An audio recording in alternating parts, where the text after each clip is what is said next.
Okay, this is Nessyp of Nessyp Entertainment, and we are back with Dr. Keith Cross. I got that right. Um, we have had an amazing discussion with Keith about his creative process.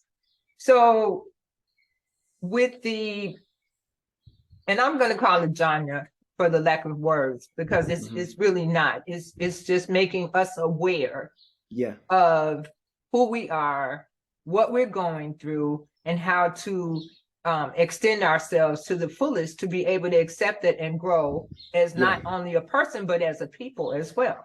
Yeah. Right? Yeah, absolutely. I love it. With you, how do you get inspired? I mean, I know that there are a lot of things that are going on around you and things that are in your conscious right now, but what really inspires you to write the way you're writing now? Pain. Pain? Pain, man. I wish I could say, like, I guess it's a push and pull, right? Like a desire for peace, a desire for inner peace, a desire for collective peace. And, having had experiences where that was not what I was experiencing, you know what I mean? And really wanting to, if at all possible, give people something that can get them through that and way beyond that. You know what I mean? Okay. And so even with something like R&B, right? It's so funny, like, so, long before Reggie told me to start singing, like I had thought about singing, but I didn't feel like I was capable of really writing no songs. Then I got engaged.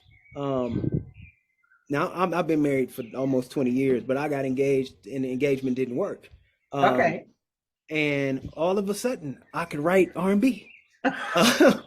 I'm serious. Like it was like a magic power, like just like something you see in one of the movies, like, oh, you can't write the blues until you had the blues. Was that Yeah, kind of that's what thing? they say.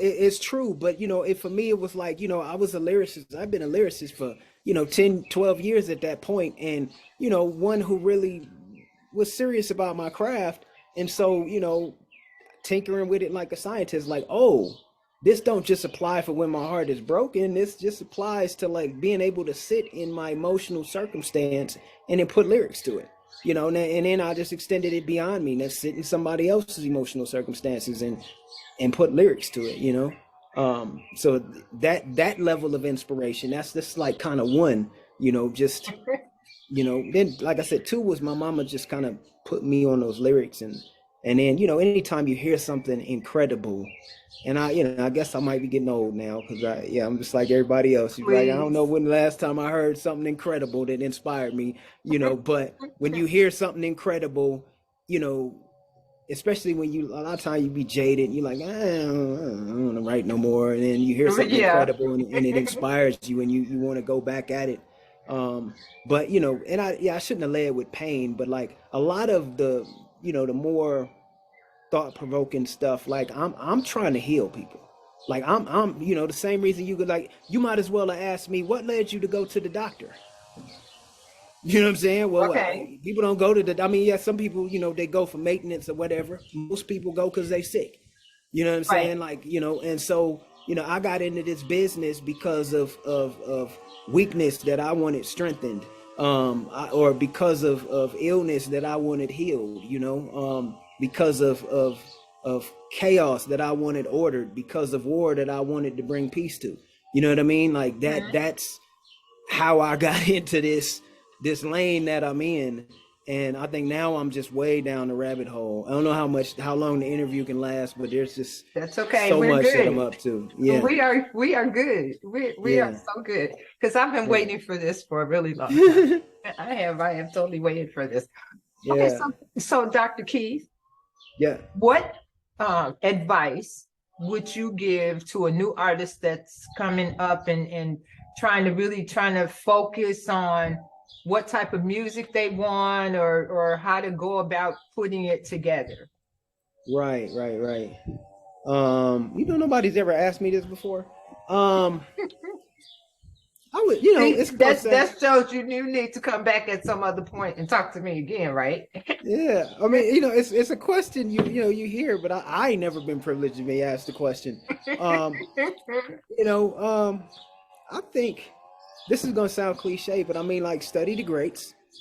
Okay. Um, definitely study the greats and try to find your own voice. Like, don't, you know, and I still feel like I'm trying to find my own voice. Some people, they're just born with a voice that's just, it don't sound like nobody else. Okay. Um, I wasn't, you know, so blessed. Like, as a singer, people say I sound, you know, sort of like Anthony Hamilton. As a rapper, I might sound like, you know, Mos Def or this, you know, like, I wasn't born with one of those so voices and styles that was so unique. So, you know, I guess mine is gonna be my content, and I'm still trying to hone my voice. So even that, I would give the young person, like, this might be, you know, a lifelong quest to find your own voice, but it should definitely be a goal. Don't just settle for sounding like somebody else, or doing what somebody else is doing, but don't ignore it either. You know what I mean? Like, study Okay. the greats. You gotta study the greats. Like, and you know, great is not just it's not just something that you find in one artist. It's not something that you find in 10 artists. Every single one of them comes from a family tree. You know, and Okay. that's why you study the greats, because you study in the greatness in humanity, actually, at the end of the day. You know, and so that's why we study the greats. Like, we're studying millions of years of us moving one another, you know. Yeah. And so you gotta do that work. And sometimes it ain't gotta be hard. Like, I mean, take it with something like rap. I'm a freestyle artist, and you know, we could talk about that at length. You know, even my PhD was like me studying freestyle, expert freestylers' brains, and you know, Okay. but like, there was a point while I was doing my professor job, you know, I'm trying to keep my skills up all the time. So I'm trying to juggle all of these worlds at once. Hmm. And I would just play these instrumentals in the background while I was working, while I'm writing papers or whatever I'm doing. And every now and then, something that would come on that would make it impossible for me to concentrate, right? And Okay. that's because that music had that. I'm sorry, somebody doing a gardening in the back. Hope it ain't Okay. too bad. We But good. you know, that music had that thing, like that, you know, whatever you want to call it, the it factor, the, you know, the magic, the, you know, and you want to study that stuff. You know what I'm Okay. saying? Like, Yeah. you want to understand the stuff that pulls your attention and sends you into a zone. Like, you want to understand that. Yeah. It's Um, almost like you're listening to music, and for some odd reason you hear a particular lyric and it just really touches you, and it's like, I want to hear more. I want to hear more. What else does that song have to say to me? Or let me go back and listen to something else that that person has sung and see if it touches me the same way. So I understand that zone.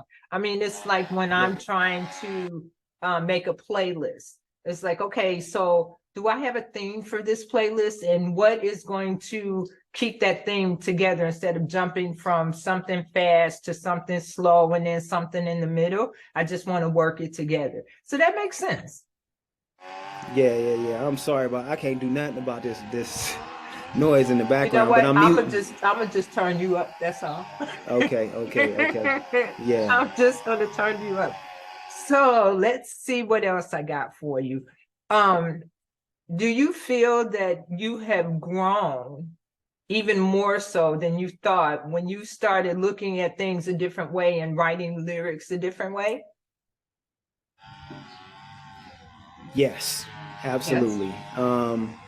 It's funny, the way that I've grown the most, and let's see if I can articulate this, is like, right now I'm in a space, and I guess a lot of artists might be in this space. Like, you know, you come into a world, the institution exists the way that it does. So you think, you know, at 20, I thought that my goal was to be a star. And Okay. you realize that, like, being a star is for people who's built to be a star. Like, Usher is built to be a star. Beyonce is built to be a star. Like, you gotta want it like that. And Okay. you know, you gotta have the right amount of circumstances and all that. But also, as I look back, I'm like, okay, I was supposed to be a PhD. I was supposed to be a philosopher. I was supposed to be a teacher. You know, I'm not built like, I don't, you know, I don't have the same work ethic in that regard. Now, as a creator, I got, work ethic. I'm sitting here writing entire worlds, Nessyp, like, and I mean entire worlds. Okay. Um, but I've changed in the sense of, like, especially like with my time in Hawaii, like we inherited these industries, like we inherited the music industry, and you don't even realize sometimes how, even though I never made it, I never had a deal or anything like that into the industry in that way, like it still was a part of my programming. So how I would go about making music, releasing music, thinking about what the length of the songs need to be and all of this and that was defined by what the industry was doing. And I think where I've grown the most is like realizing like what I want to do is what I want to do. And we've been so blessed. I call, like the internet, us sitting here having this conversation, looking at each other and not being in the same space. Like, for the kids that was born with the internet, they have no idea. For us, it's like we went to heaven and didn't have to die. You know what I'm saying? Like people talk about all of the, all the evil and stuff that the internet can do. That's for people looking for evil. But if you're looking for resources on how to better yourself, how to connect, it's right there at your fingertips. Yeah.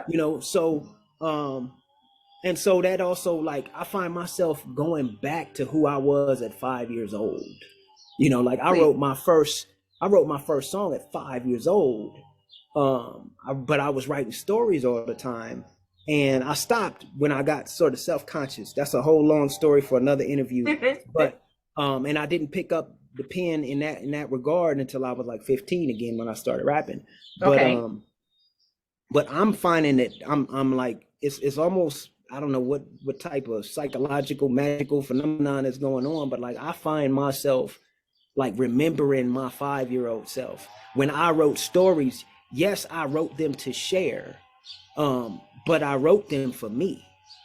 You know what I mean? And like, and I think all creators, like we create to share, but somewhere along the line, a lot of us get caught up in the title and the parameters that other people put on what it means to be a creator. And so you don't always know why you're creating. Even when you do know, you still don't know. Like I've been a conscious rapper or whatever that means for 20 years, but I don't think I was conscious of who I want to be until probably the last 20 minutes. Well, yeah, life is ever changing. I mean, my thing is I try not to be the same person that I was yesterday. I want to be better today than I was yesterday. So that means that I have to consciously make sure that I've learned something today so that tomorrow I was like, okay, I learned this yesterday. So what can I do to enhance what I learned yesterday? Yeah, I got it. Keith, this has been amazing. And like I had stated earlier, this has been a long time coming. I am so excited for us to finally have you on the show. I am going to ask you one thing. I am going to ask you to come back at some point, and not this long period of time like we've done. To us to talk a little bit more about what you're doing and how you're doing and where that music is going. I'm happy to do it. Like this is all I'm doing with my life right now. So absolutely. This is awesome. This is awesome. Yeah. So you guys stay tuned because Keith's coming back, even if we have to like put him in chains and make him sit down and talk to us. You don't have to do that. And I mean, you could send people to come check me out too. Like, I mean, I at this point, like, I'm looking for, connection and community. I am definitely doing that. Yeah. And we are starting back our new artist at noon segment on the radio on the Inner Sanctum. And it's going to be Mondays, Wednesdays, and Fridays. 12 o'clock Eastern time. And your song is in my group. So as of June 1st, we're going to be playing that music. So I'm going to send you the link so you can make sure you hear it. And I have one more question I just thought about. Yes. Do you collaborate with any other people that you could work with right now? Is there someone else that you want to collaborate with? Are we talking like pie in the sky? No, we're talking about either singing in your music, writing with you on lyrics or something like that? I mean, it's like, is there a certain person that you would love to collaborate with? Or would it be better if it was a new person and still trying to do some of the things that you want to do? Yeah, I'm still like right now I'm still, like I said, I'm creating worlds. Like I'm actually creating this, I don't know, it's gonna sound like nerdy, but like basically this multiverse, of stories that I want people to like. So they're musical stories that I'm crafting that just allow people to kind of walk through this world, that Mm-hmm. I hope by walking through that world they emerge, like I say, stronger, faster. Yeah, yeah, Sometimes you have a conversation with a person and you walk away better than you did when you e- walked into that conversation. exactly. So Like I feel I'm doing about that. this. That's how I feel about this interview. Oh, me too, me too. Yeah. So yeah, right now I don't, but if I was to give you pie in the sky, there's a couple of artists that I'd love to work with. When I think about like who, people like go dead or alive, who would you be? Like, man, there's this artist named Agnes Obel, Okay, um, and she has these ridiculous like vocal harmonies and stuff. She's like, I think she's like, I don't know, Swedish, Finnish, or something, out of okay. Germany or whatever. Like, she's like, her music sends me to the fifth dimension instantly. Wow. And if there's any person on this planet Earth who I would want to be a fly on the wall while they're doing their process, it's her. You Okay. know, that's my answer right now. That's your answer right now. Okay, so Yeah, when you come back, you're going yeah, to have to give us another answer to that, because I know that you are going to be all over the place. And I yeah. congratulate you on your Thank you, doctorate. I thank you, congratulate you on your new EP. I am so excited and I can't wait for your next project. thank you, thank you, thank you. Yeah, it's coming, it's coming, it's I coming. knew it. I knew it. I see those little wheels turning. Yes, yes, yes. Okay, Well, you thank you, guys. Nisi. Thank you, Keith, forever and ever and ever. So this has been Nessyp of Nessyp Entertainment with Dr. Keith Cross. Back to you in the studio.